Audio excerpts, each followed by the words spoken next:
Hey, Richard Bryce here, Tennis Hacker.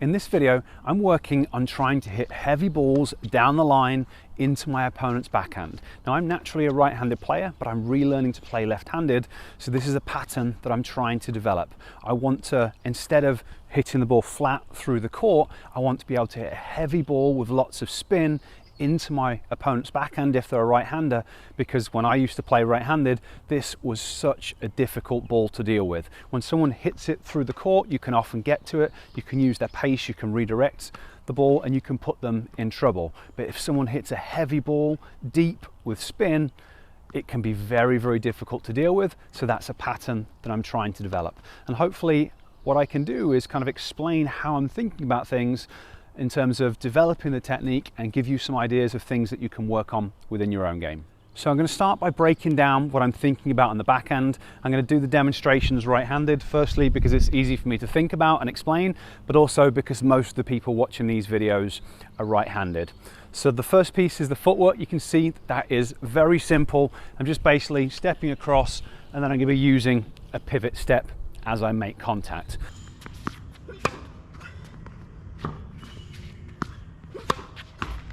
But the key piece is always going to be making sure that you've got a good quality preparation, making sure that you've got a good unit turn and loading this outside or back hip, because that's what you're going to be using to initiate the swing. And that's where the power comes from, and that's where the heaviness comes from. But then the thing that I really want to kind of explain is the spin component. How do we get that spin, the heaviness? And for me, what I think about is changing the racket drop as I go into the slot position. So what I mean by that is, if I'm trying to hit the ball flat and trying to hit the ball through the court, I will pull the racket down into the slot position and then I'll pull it across. So it'll be this and then this. When I'm trying to hit the ball with heavy spin, like I'm trying to do here, I very deliberately, at the moment, because using my left hand, I'm still in the conscious stage of learning where I have to think about it, I pull it and I create more internal rotation with my shoulder as I do the racket drop. So instead of going into there and then there, I now deliberately internally rotate my shoulder. I get the racket drop to be much lower, and then I come through and very intentionally externally rotate my shoulder and get supination of my forearm. So then it looks like that.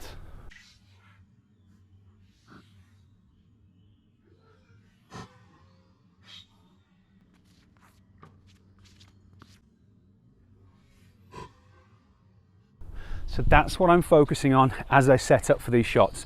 Initially making sure I've got that good unit turn, but then it's all about getting that extra internal rotation racket drop, so then I can throw the racket up the back of the ball. And then the piece that comes along with that is the timing.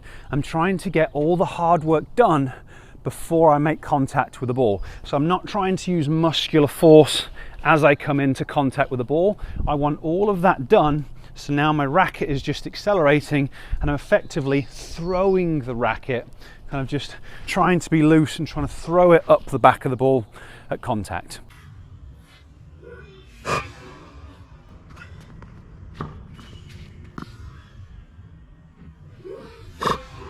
So that's what I'm thinking about on the backhand side. Now I'll explain what I'm thinking about on the forehand. Some of it's going to be very similar, but there are some definite differences. The first difference is going to be I have to think a lot about the spacing. I'm coming from being a right-hander with a one-handed backhand where the spacing is much closer to the body.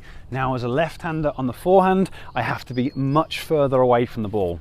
So I've been working on it for a while. It's starting to become more natural, but I still have to think about it when I'm doing patterns like this, because this is an inside-in forehand. So that's the first thing that I think about. The second thing that I think about is very similar to what I was thinking about on the backhand. I make sure that I get a good unit turn. I'm really trying to load into my back or outside hip.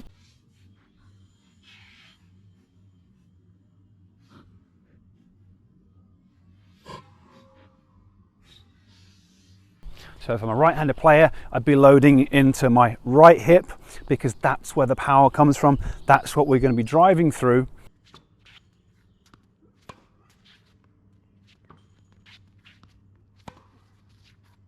But then again, I have to think very deliberately about the racket drop, about the racket lag. So I think about going from that position to, as I drive through my hip, to creating a pretty severe racket drop and racket lag.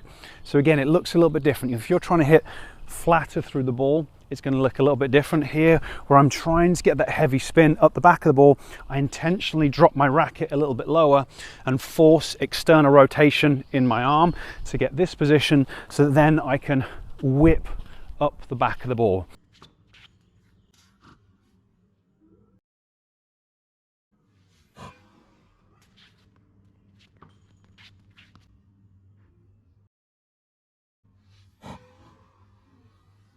And I'm really thinking about whipping up the back of the ball. I'm thinking about trying to internally rotate my shoulder and pronate my forearm to then get that sort of contact with the ball. And you can see on some of them, you know, I'm finishing over there. For some of them, depending on where the ball is, I'm doing a buggy whip style finish, because I'm just trying to throw my racket up the back of the ball to create that racket head speed and to create that spin. And again, the timing piece is going to be crucial. I'm trying to get all the work done, so I'm not trying to use hard muscular force when I'm doing it. I'm trying to stay really nice and really relaxed through contact. So I'm basically trying to kind of throw the racket up the back of the ball, and it'll either be like that or it will be like that. So that part is very similar on the forehand to the backhand, is kind of exaggerating the racket drop and the racket lag, and then trying to get all of the work done prior to making contact.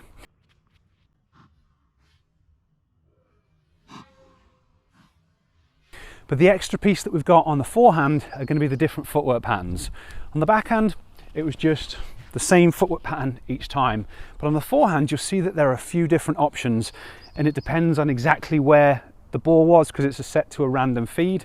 So sometimes it's in a slightly different place. Sometimes I was ending up doing a kickback. So a kickback being you load, and as a right hander, you'll kick back with the right hand. For me, I'm kicking back with the left hand.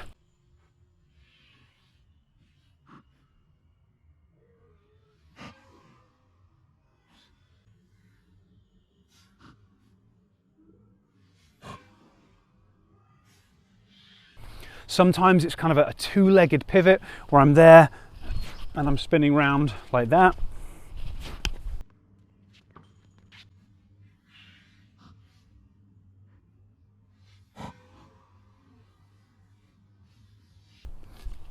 Sometimes it was more of an outside hop where you end up doing that. And there was a couple of occasions where it was a bit of a combination of the two. But those are really important pieces that you have to get when you're hitting this kind of shot. If you get this ball and you want to hit it down the line and you think that each time, okay, I'm going to be able to see that and I'm going to be able to step in, it won't work. On the forehand, it is all about getting the hips involved, getting the pelvis involved, throwing the pelvis around to start the upper body rotation. And in order for that to happen, you need to use the different footwork patterns, okay? So that's the stuff that I'm thinking about as I work on the forehand.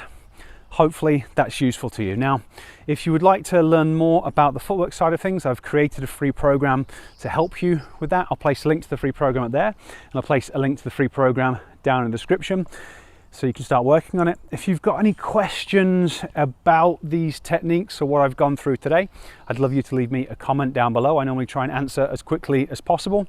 So if you want to do that, that'd be awesome. If you enjoyed the video, give me a thumbs up. If you haven't subscribed to my channel, it's much appreciated if you could do that as well. Okay, I'll catch you next time.